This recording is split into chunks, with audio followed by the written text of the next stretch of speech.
Hello अस्सलाम वालेकुम दोस्तों, मेरा नाम मोहम्मद बाबर है और CSS की इस 5th क्लास में मैं आप लोगों को बताऊंगा। हम जो चीज़ें डिस्कस करेंगे वो ये हैं कि हम टेक्स्ट कलरिंग किस तरीके से कर सकते हैं, उनके अलाइनमेंट किस तरीके से कर सकते हैं, टेक्स्ट डेकोरेशन कैसे करते हैं, लाइटर स्पेसिंग किस तरह मैनेज कर सकते हैं, टेक्स्ट फॉर ट्रांसफॉर्मेशन कैसे इसमें अप्लाई कर सकते हैं और लाइन हाइट किस तरीके से अप्लाई कर सकते हैं। तो सबसे पहले हम इसकी कलरिंग को देखेंगे। तो सबसे पहले हम मैं अपना ड्रीमवीवर ओपन करता हूँ जिसमें मैंने HTML ऑलरेडी लिखी हुई है। मैंने एक इसमें पैराग्राफ की लाइन लिखी हुई है, एक हेडिंग की लाइन लिखी हुई है और एक पैराग्राफ लिखा हुआ है डमी टेक्स्ट के साथ, यानी कि इसमें कुछ भी मैंने अपनी तरफ से लिखा हुआ है। और इसको मैं प्रीव्यू जो है वो आपको चेक करवा देता हूँ कि ये ब्राउज़र में कुछ इस तरीके से शो हो रहा है। अब हम इसी की स्टाइलिंग में जाते हैं। तो बेसिकली जो हमारा हर किस्म के हर ब्राउज़र की जो डिफ़ॉल्ट बॉडी का जो कलर होता है ना वो ब्लैक होता है, ठीक है।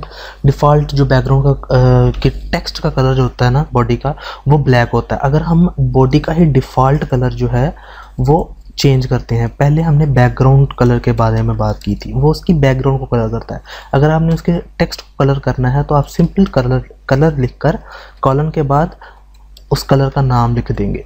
तो जब हम बॉडी का रेड करेंगे ना तो हमारे पास जो बॉडी का डिफ़ॉल्ट कलर है वही रेड हो जाएगा।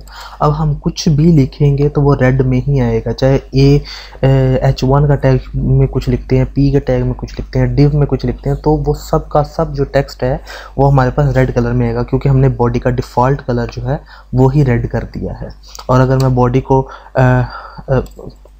इसके अलावा अगर मैं बॉडी को कुछ नहीं देता तो ये हमारा ब्लैक ही कंसीडर किया जाएगा।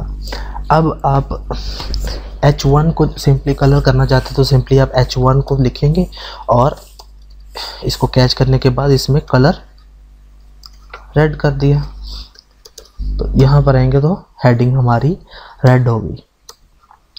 इसी तरीके से अगर आपने P को कलर करना तो P को भी कलर कर सकते हैं। हाँ, P को हम कलर नहीं करते बल्कि अब हम इसके ऊपर अलाइनमेंट करने की कोशिश करते हैं। तो अलाइनमेंट करने के लिए हमने यहाँ पे लिखेंगे टेक्स्ट अलाइन, ठीक है।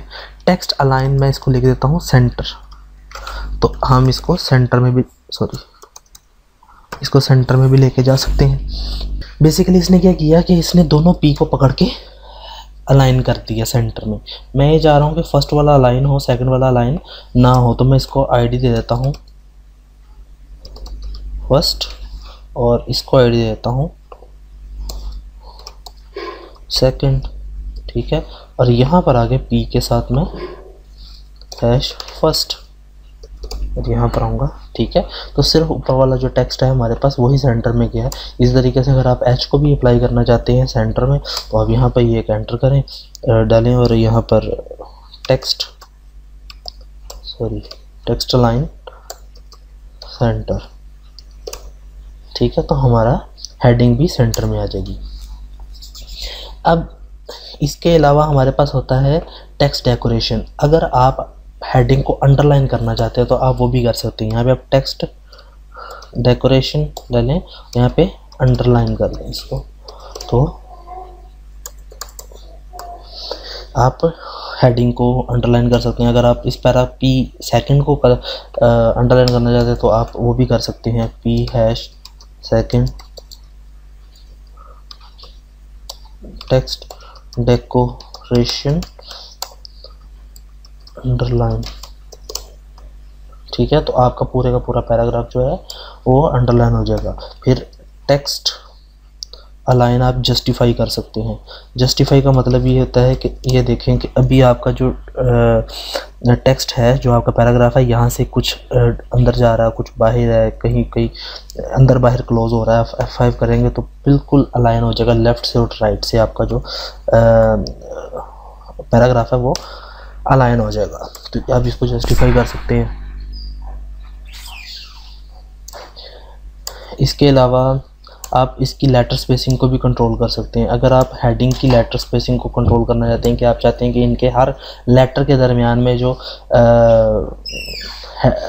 फासला है वो ज़्यादा हो जाए, तो आप यहाँ पे सिंपली लेटर स्पेसिंग को लिखेंगे और यहाँ पर आप 10 पिक्सल कर देते हैं अगर, तो ये ले, तो हर लेटर के दरमियान में जो फासला है वो 10 पिक्सल का हो जाएगा, ठीक है। और इसी तरीके से आप वर्ड स्पेसिंग को भी मैनेज कर सकते हैं। अगर आप लेटर स्पेसिंग नहीं चाहते और वर्ड स्पेसिंग चाहते हैं, चलिए ये लेटर स्पेसिंग जो है वो मैं पी को लाइन अलॉट कर देता हूँ, ठीक है। वो फर्स्ट वाला जो पी था वो उसकी लेटर्स के अंदर से जो स्पेसिंग है वो ज़्यादा हो गई है 10 पिक्सल के करीब। और जबकि मैं इधर आता हूँ और इसके लिए मैं वर्ड स्पेसिंग को यूज़ करता हूँ। वर्ड स्पेसिंग है हर वर्ड के दरमियान में जो है वो स्पेस को ज़्यादा करेगा, ये ठीक है। तो ये वर्ड टू वर्ड जो है वो स्पेसिंग को ज़्यादा करेगा, ये देखिए जैसे आपको नज़र आ रहा है, ठीक है। तो ये वर्ड स्पेसिंग के लिए हम यूज़ करते हैं। और इसके बाद आता है टेक्स्ट ट्रांसफॉर्म। टेक्स्ट ट्रांसफॉर्म में ये है कि अभी आपका जो ये हेडिंग है ये लिखा हुआ है सिर्फ हे का एच कैपिटल है, बाकी तमाम की तमाम जो है वो स्मॉल लेटर्स हैं। आप इसको यहाँ से कंट्रोल कर सकते हैं। आप इसको सारा अपर केस करना चाहते हैं तो आप टेक्स्ट ट्रांसफॉर्म से इसको अपर केस कर सकते हैं, टेक्स्ट ट्रांसफॉर्म अपर केस, ठीक है। तो आपका सारे का सारा कैपिटलाइज हो जाएगा। और अगर आप इसको लोअर केस करना चाहते हैं तो लोअर केस भी कर सकते हैं, तो सारे का सारा ही स्मॉल अल्फ़ाबेट्स में कन्वर्ट हो जाएगा। और अगर आप यहाँ पर है कैपिटलाइज है कि हर वर्ड का पहला डिजिट जो है वो कैपिटल हो जाएगा, हर वर्ड का पहला जो अल्फ़ाबेट है वो कैपिटल है। इसमें दिस का टी कैपिटल, इस का आई, और इसी तरीके से आप इसको कैपिटलाइज भी कर सकते हैं। और इसके अलावा आता है हमारे पास line height. Line height basically क्या होता है, हमारे जो ब्राउज़र्स की जो डिफ़ॉल्ट हाइट होती है वो 110% से लेकर 120% तक होती है। तो अगर हम इसके लाइन हाइट को चेंज करना चाहते हैं, ये लाइन हाइट बेसिकली क्या होता है, ये लाइंस ऊपर वाली लाइन और नीचे वाली लाइन के दरमियान में जो फासला है इसकी बात कर रहा हूँ। अगर मैं इसको लाइन हाइट जो है, लाइन हाइट को मैं वैसे 110 पिक्सल है तो मैं इसको अगर 150% कर देता हूँ, पिक्सल नहीं है परसेंट में, तो ये देखें इसकी लाइन हाइट ज़्यादा हो गई है। पिक्सल भी आप कर सकते हैं लेकिन 150 नहीं करेंगे, फिर 20 पिक्सल कर लेते हैं, ठीक है। 20 थोड़ा सा ज़्यादा कम है तो हम 50 पिक्सल कर देते हैं, ये ठीक है। तो इस तरीके से आप लाइन हाइट को चेंज कर सकते हैं। अगर आप कम करना चाहते हैं, 0 पिक्सल करना चाहते हैं तो बिल्कुल ही एक लाइन में आ जाएगा, 10 पिक्सल ये तंग है। तो इस तरीके से आप इनकी लाइन हाइट्स को भी मैनेज कर सकते हैं। 20 के साथ इस तरीके से लिखा जाएगा। और इसके अलावा अगर आपने अगर आपने इसको इसकी फ़ॉन्ट स्टाइलिंग वगैरह को चेंज करना तो आप उसके फ़ॉन्ट स्टाइल को भी चेंज कर सकते हैं। यहाँ पर आप सिंपली फ़ॉन्ट फैमिली लिखकर और इसके अंदर आप इसका कुछ भी कर सकते हैं, ठीक है। या आप फ़ॉन्ट फैमिली लिखकर उसके आगे फ़ॉन्ट नेम लिखें और उसको सेव करने के बाद अप्लाई करेंगे तो वो अप्लाई हो जाएगा। अगर आप इसका फ़ॉन्ट का साइज़ चेंज करना चाहते हैं तो आप फ़ॉन्ट साइज़ लिखें और यहाँ पर 15 पिक्सल लिखकर और सेव करके रिफ़्रेश करें तो ये फ़ॉन्ट का साइज़ चेंज हो रहा है। अगर आप इसको 25 करके चेंज करते हैं तो ये और भी चेंज हो रहा है। हाँ, हमने अभी ये वर्ड के ऊपर वर्ड इसलिए जा रहा है क्योंकि हमने इसकी लाइन हाइट एडजस्ट की हुई है। मैं इसकी लाइन हाइट को ख़त्म कर देता हूँ तो ये ऑटो उसको मैनेज कर लेगा, ठीक है। अच्छा, एक और चीज़ है कि फ़ॉन्ट साइज़ के बाद हमारे पास आता है एक font weight, WEI। Font weight bold के लिए हम इस्तेमाल करते हैं। अगर आपने टेक्स्ट को बोल्ड करना है तो आप टेक्स्ट को बोल्ड भी कर सकते हैं। और अंडरलाइन के लिए हम टेक्स्ट डेकोरेशन इस्तेमाल करते हैं।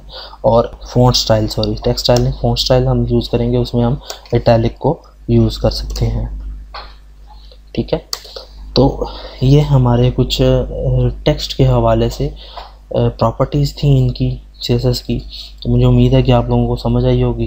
तो नेक्स्ट क्लास में मुलाकात होती है, तब तक के लिए अल्लाह हाफिज़।